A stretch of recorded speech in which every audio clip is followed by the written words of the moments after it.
시편을 가장 사랑합니다. 시편에는 하나님을 따르는 사람들의 눈물과 기쁨과 희망과 절망이 모두 담아져 있습니다.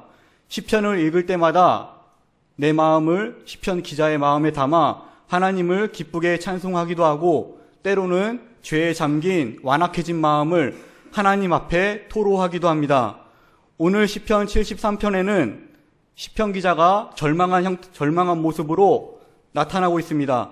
그 절망은 자신이 믿는 하나님이 과연 선하신 하나님인가에 관한 질문으로부터 시작되었습니다.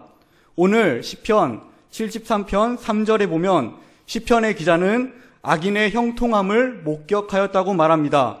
여기서 형통은 우리가 잘 아는 히브리어 샬롬입니다. 즉 시편 기자는 삶의 샬롬을 악인에게서 발견하게 되었던 것입니다. 자신을 그들과 비교했을 때에 너무나 비참하고 초라하게 느껴졌습니다. 아무것도 자신에게는 주어지지 않은 것처럼 느껴졌던 것이죠.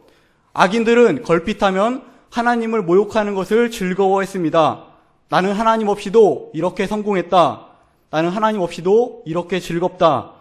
너희가 말하는 하나님이 어디 있느냐? 이것들은 악인들의 노래였습니다.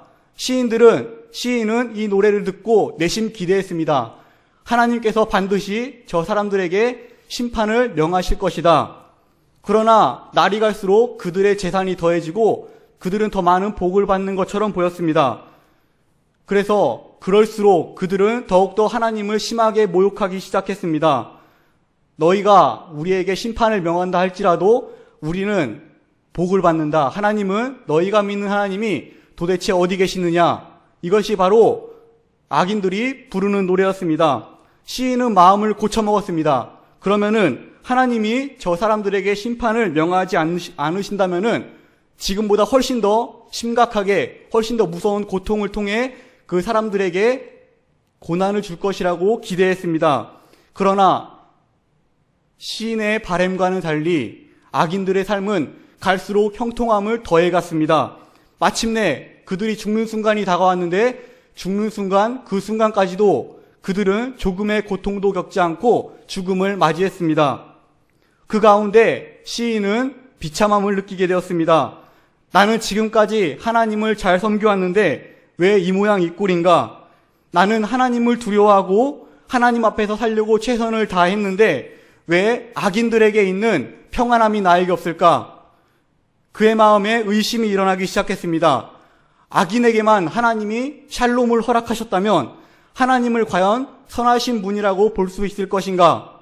차라리 그런 하나님은 없다고 보는 것이 더 논리적이지 않을까? 그것이 시인이 가진 생각이었습니다. 하나님을 섬기는 것은 시인 본연의 임무였습니다. 그는 오랜 시간을 하나님을 섬긴 것으로 보입니다. 그러나 악인의 형통함을 질투하면서 하나님을 향한 의심을 시작하게 된 것입니다. 신실한 시인에게서 그동안 하나님을 두려워하고 하나님 앞에서 살았던 그 시인에게서 왜 이런 의심이 일어나게 된 것일까요? 왜 하필 악인의 형통함을 보면서 하나님의 선하심을 의심하는 그 지경에 이르게 된 것일까요? 우리는 흔히 신앙을 가지게 되면 모든 의심이 사라지는 것처럼 생각할 때가 많습니다. 그러나 우리가 신앙을 가진 이후에라도 한 성도 안에는 믿음과 의심이 동시에 공존합니다. 성령으로부터 오는 큰 은혜를 받았을 때에 우리의 믿음이 커져서 의심을 거의 죽인 것처럼 보이지만 그 가운데서도 의심은 여전히 살아남아 우리에게 역사하고 있는 것이죠. 그때 의심이 아주 작다 할지라도 우리 마음속에 살아남아서 언젠가는 다시 그 꽃을 피울 그날을 기다리고 있는 것입니다. 이는 욥기를 보면 잘 알 수 있습니다. 욥은 좋은 신앙인이었습니다. 그는 건강과 가족과 모든 재산을 잃었을 때라도 하나님께 오히려 찬송했습니다. 주시니도 여호와시요 거두시니도 여호와시로다. 이것이 바로 욥의 고백이었습니다. 그러나 단 몇 절이 지나지 않아 그는 하나님을 원망하기 시작합니다. 하나님의 선하심과 하나님의 존재와 그리고 자기 존재에 대한 의심을 강하게 품기 시작합니다.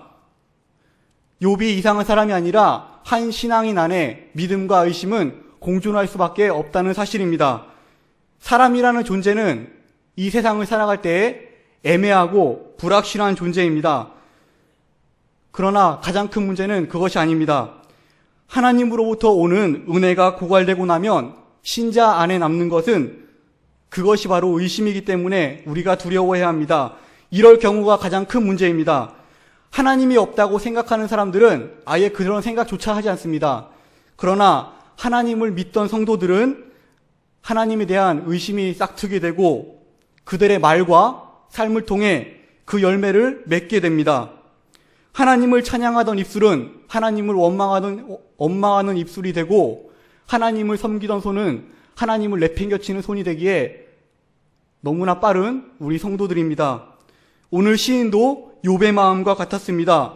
그는 하나님을 바로 옆에서 섬기는 자였습니다. 그럼에도 악인의 형통함을 보고서는 그 의심의 구름을 도저히 거둘 수가 없었습니다. 우리도 그 시인과 별반 다른 사람들이 아닙니다. 하나님을 잘 섬기는 그 순간에도 우리 마음속에 의심의 구름이 두리워질 때가 얼마나 많습니까? 오늘 시인은 악인의 형통함을 보면서 그것을 느꼈을 뿐입니다. 우리는 악인의 형통함뿐만 아니라 선한 사람이 당하는 고난, 천재지변, 하나님을 잘 믿는 사람이 사기를 당했다든지 하나님이 선하신데 왜 굶어 죽는 아이들이 발생하는 것인지 왜 전쟁이 나야만 하는지에 대해서 답할 수 없습니다. 이 세상에 아주 작은 문제라 할지라도 하나님의 선하심에 대한 의심을 불러일으키기에 충분합니다. 그렇다고 해서 우리가 의심할 만한 환경이 있다고 해서 모든 의심이 하나님 보시기에 합당한 것은 아닙니다. 의심이 있을 때에 그보다 더 큰 믿음이 있다면 얼마든지 그 의심의 기운을 꺾고 신앙은 승리하게 될 것입니다. 문제는 하나님의 의심이 마음속에 씨가 뿌려졌을 때입니다. 그 마음속에는 반드시 언젠가는 하나님을 향한 원망이라는 독버섯이 피어오르게 됩니다. 한번 보십시오. 하나님이 시인에게 직접적인 악을 가하신 게 있습니까? 그가 하나님으로부터 건강을 잃었습니까? 그가 하나님으로부터 자신의 가족을 잃었습니까? 그가 돈을 잃었다고 성경에 나와 있던가요? 그는 전혀 하나님을 의심할 만한 환경에 처해 있지 않았습니다. 그러나 그는 악인의 형통함을 보았을 때 14절부터 본격적으로 하나님을 원망하기 시작합니다. 그러니 그렇게 말합니다. 하나님은 하루도 빠짐없이 나를 따라다니면서 나를 야단치셨다. 하나님은 나에게서 눈을 떼어놓지 않고 있다가 내가 죄를 지은 것을 보고는 아침마다 나를 괴롭게 하셨다. 그리고 회초리를 들어서 나를 야단치셨다. 이것이 시인이 하나님을 원망한 대목입니다. 그러나 14절 전반부는 더 의미심장합니다. 시인은 하나님 때문에 심한 고통을 당했다고 원망합니다. 온종일 재난을 당했다고 말하는데 여기에서 재난이라는 단어는 나구아라는 단어로 구약에 단 두 번 등장합니다. 이는 이사야 53장에 나오는 메시아의 순환에서 등장하는 단어입니다. 예수님이 고난당하실 것을 이사야가 예언했습니다. 사람들이 메시아를 향해 저 사람은 자기 죄를 지어서 저렇게 된 거니까 징벌을 받아 마땅하다. 여기에서 징벌이 바로 나구아라는 단어입니다. 징벌이 바로 오늘 성경에 나타나는 재난입니다. 즉 여기에서 말하는 시인이 하나님을 재난을 준다면서 원망하는 것은 단순한 차원의 고난을 말하는 것이 아닙니다. 하나님이 그 시인에게 완전히 집중하셔서 그 시인을 향해 고난을 집중 살포한다는 그런 의미를 포함하고 있습니다. 그러나 실제로는 그 시인은 고난을 당하지 않았습니다. 하나님을 향한 의심이 원망이라는 꽃을 피웠고 그 원망은 결국 열매가 되어서 시인의 하나님을 대적함으로 나타나게 된 것이죠. 그에게 더 이상 하나님은 선하신 분도 아니었고 존재하지 않았으면 하는 그런 분이었습니다. 우리가 이 땅을 살 때 이 시인처럼 완전하게 항상 신앙을 붙들면서 사는 것은 아닙니다. 어두운 이 세상 속을 살 때 하나님은 존재하는 것보다 존재하지 않는 것이 더 확률이 높아 보입니다. 마치 하나님은 이 세상 밖에 계신 것처럼 보입니다. 하나님은 이 세상을 만드시고 이 세상을 버리고 그리고 그 안에 우리들도 버린 사람들처럼 느껴지게 하는 경우가 많습니다. 이 세상에는 하나님을 믿는 사람들보다 하나님을 믿지 않는 사람들이 수적으로 더 많고 그들의 논리가 더 논리적으로 보일 때가 훨씬 더 많습니다. 오늘 성경에 나온 것처럼 악인이 평안을 누리고 사는 것, 의인들에게 악인들의 평안함이 허락되지 않는 것은 우리의 상식으로는 이해하기 어려운 일입니다. 시인은 그 문제를 두고 괴로워했습니다. 괴로움은 의심이 되었고 의심은 원망이 되었습니다. 원망은 하나님 앞에 쏟아져 하나님을 향한 모욕이 되어버렸습니다. 그러나 이 세상을 사는 우리 모든 인간들에게는 이 의심이 있음을 인정할 수밖에 없습니다. 파스칼이라는 사람이 이렇게 자기 자신을 고백했습니다. 우리는 진리를 원한다. 그러나 우리 안에서 불확실만을 본다. 우리는 행복을 추구한다. 그러나 비참과 죽음만을 발견한다. 우리는 진리와 행복을 시구하지 않을 수 없다. 그러나 우리는 진리도 행복도 이룰 수가 없다. 이러한 욕구가 우리에게 주어진 것은 우리를 벌하기 위해서이고 동시에 우리가 어디에서 전락하였는지를 느끼게 하기 위해서이다. 성경의 많은 인물들과 역사적 인물들이 이 하나님의 선하심에 대한 문제를 두고 괴로워했지만 그들은 답을 찾지 못했습니다. 성경은 애초부터 그 정답을 말하지 않으려고 하는 것처럼 보입니다. 오히려 거기에 조금도 관심이 없습니다.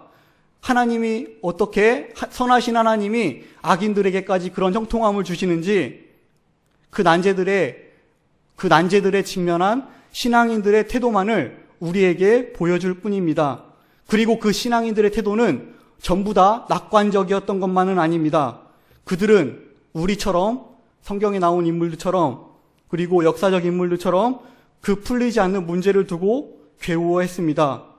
우리는 너무 정답을 쉽게 내리려 하고 너무 빨리 승리를 외치고 싶어 합니다. 그러나 신앙이 그런 값싼 승리와 쉽게 내려진 정답을 통해 우리에게 주어지는 것이 아님은 분명합니다. 그래도 우리의 문제는 하나입니다. 시인은 하나님을 의심했고 시인은 그로 인해 괴로워했습니다. 그리고 그는 하나님을 원망하기에 이르렀습니다. 그러나 이 시에서 놀라운 전환이 일어납니다. 시인이 일을 하기 위해 다시 하나님의 성소를 찾았을 때에 그는 하나님을 발견하게 됩니다. 이 땅에서 악인이 득세하고 있지만 하나님께서는 반드시 그들을 파멸시킬 것이라는 것을 그는 확인합니다. 불과 얼마 지나지 않아 하나님에 대한 원망은 하나님에 대한 찬양으로 변화되었습니다. 믿음은 의심을 단 한순간에 역전시킬 수 있습니다. 의심이 믿음을 역전시키든 말이죠. 오늘 성경 본문에 나타나는 믿음을 지키는 힘, 의심을 밀어내는 가장 커다란 처방 가운데 하나는 그 첫 번째가 신앙에 대한 진지함입니다. 그러므로 우리는 우리가 의심할 상황이 있을 때나 의심하지 않을 상황이 있을 때나 언제나 우리가 가진 신앙에 대한 진지함을 가지고 있어야 합니다. 시인은 자기 문제로 진지하게 괴로워했습니다. 그리고 하나님을 원망하는 자리에까지 나아갔습니다. 그는 그 문제로 깊이 가슴 아파하고 있었습니다. 그는 마음이 괴롭다는 이유로 옆집 사람과 수다를 떨거나 술을 먹거나 하나님의 일을 게을리하거나 맛집을 찾아다니거나 그렇게 하지 않았습니다. 그에게는 최소한의 진지함이라는 것이 있었습니다. 그 결과 그는 하나님의 존재를 다시 확인하게 됩니다. 성경은 시인이 악인들이 불구덩이에서 춤추고 있다는 모습을 보았다고 말하지 않습니다.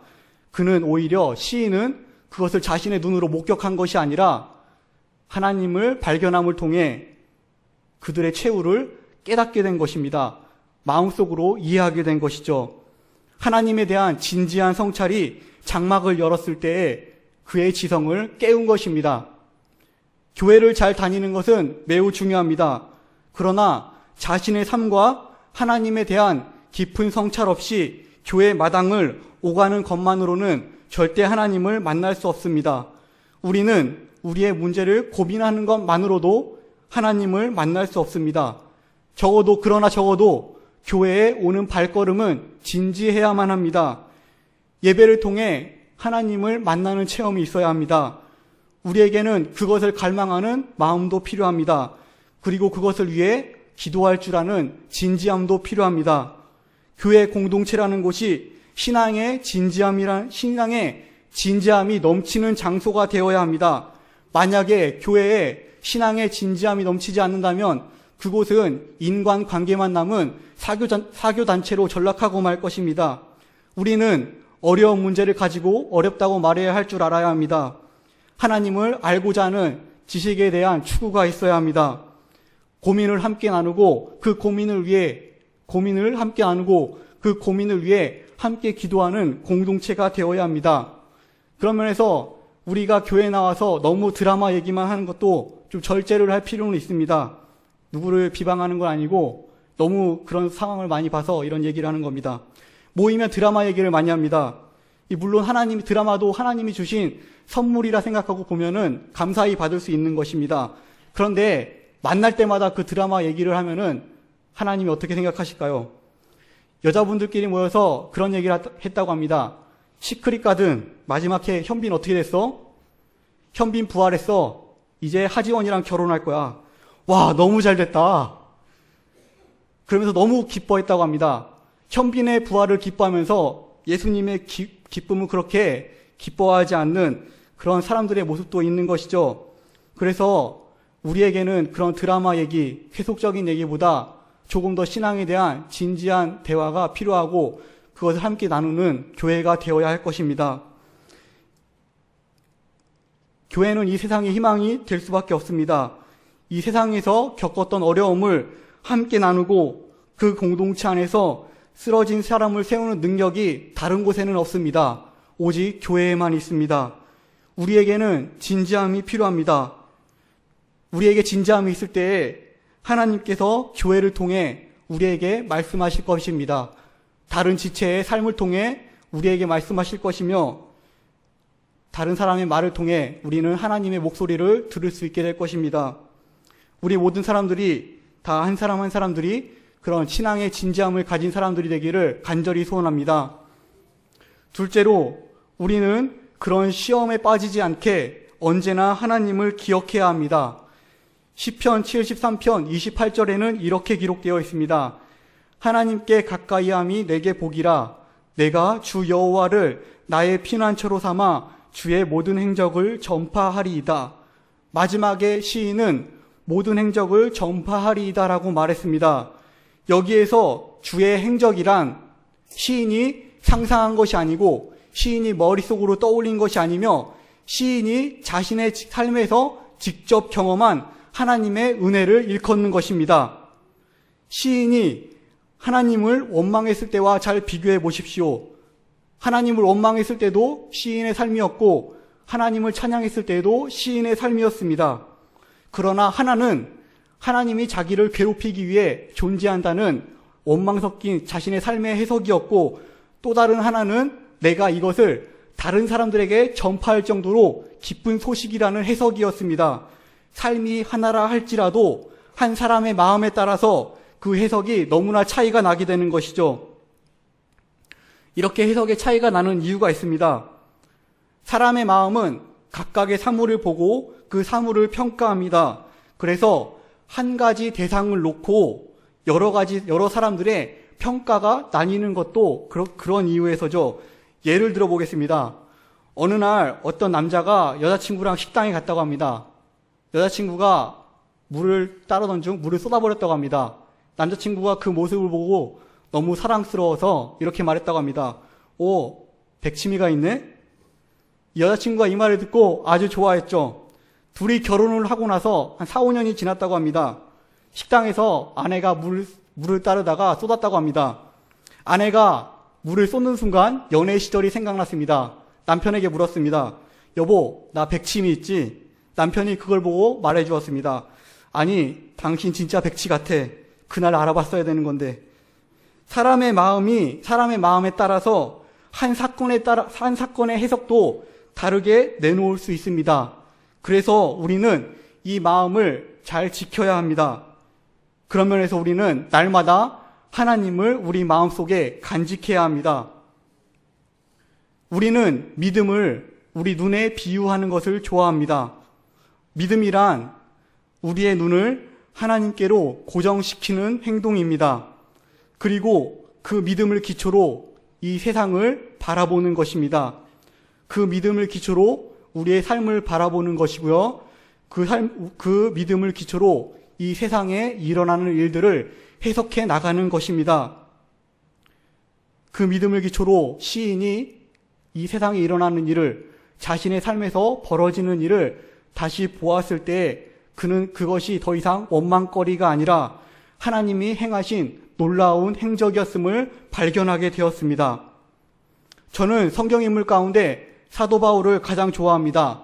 그에게는 하나님의 영광이라고 하는 위대한 비전이 있었습니다. 그런데 그는 그 비전이 먼 미래에 나타날 것처럼 혹은 가까운 미래에 나타날 것처럼 행동하지 않았습니다. 오히려 그는 그 비전을 마치 현재에 있는 것처럼 행동했습니다. 그래서 그는 교회가 난국에 빠졌을 때도 절망하거나 하나님을 원망하지 않았습니다.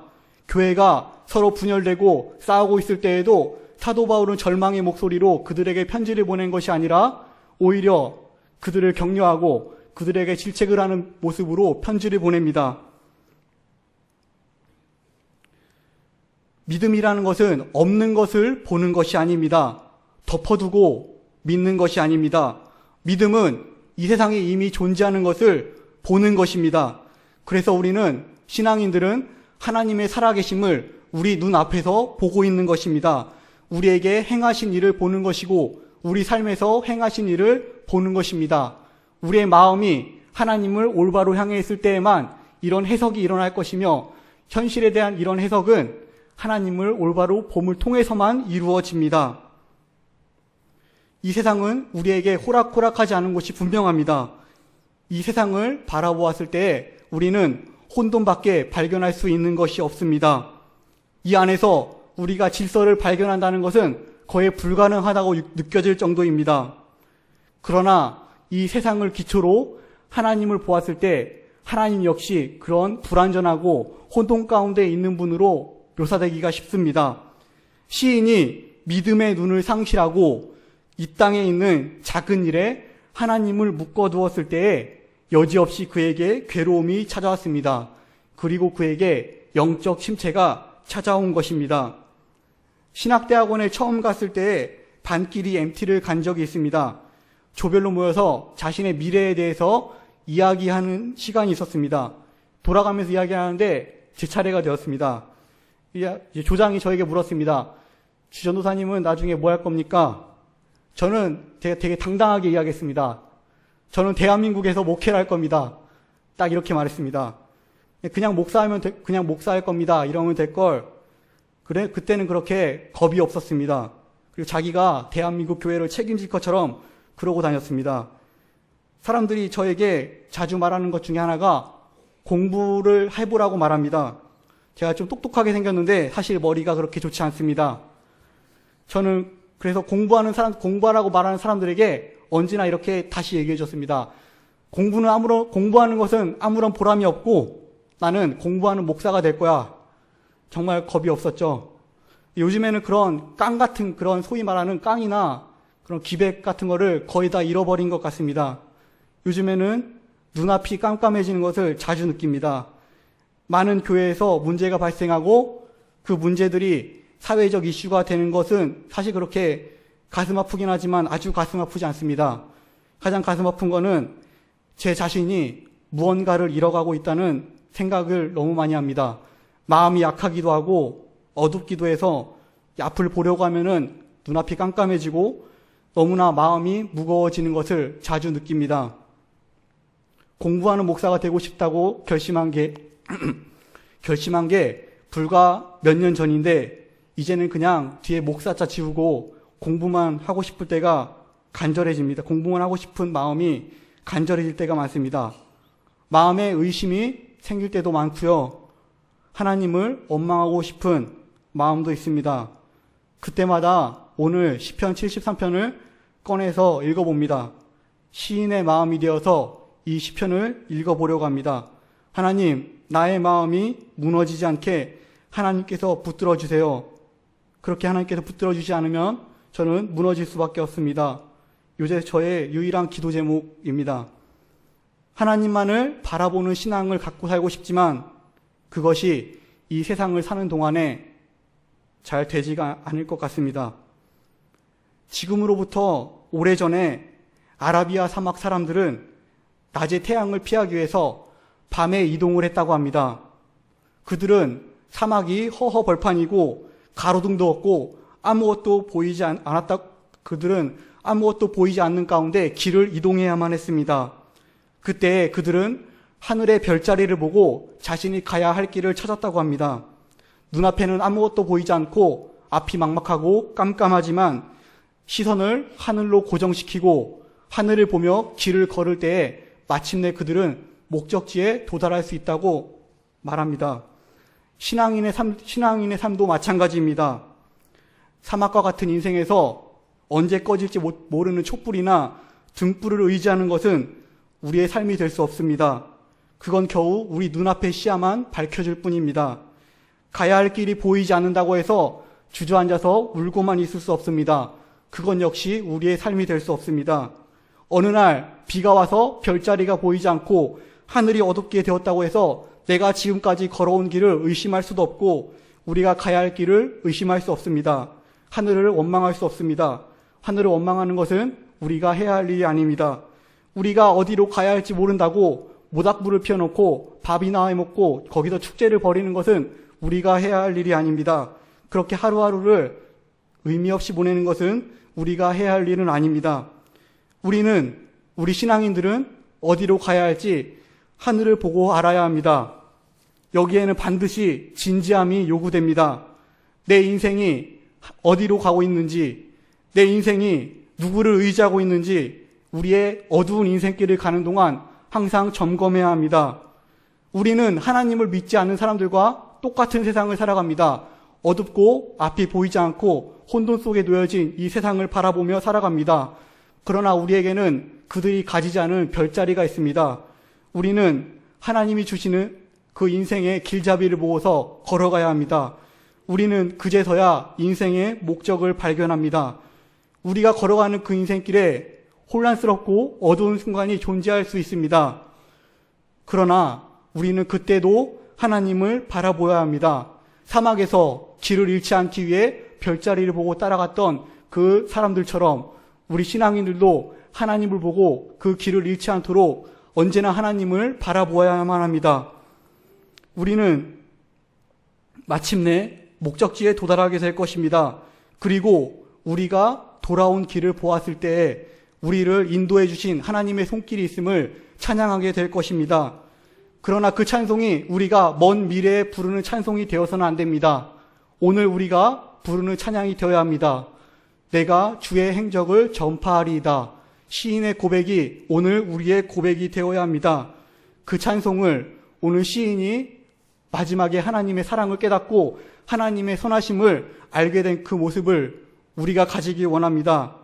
우리가 마지막 날에 그리고 그 마지막 날뿐만 아니라 매일마다 그리고 지금 이 순간도 하나님을 찬양하기 원합니다. 우리가 우리의 올바른 눈을 가지고 하나님을 바라보고 이 세상을 바라보기 원합니다.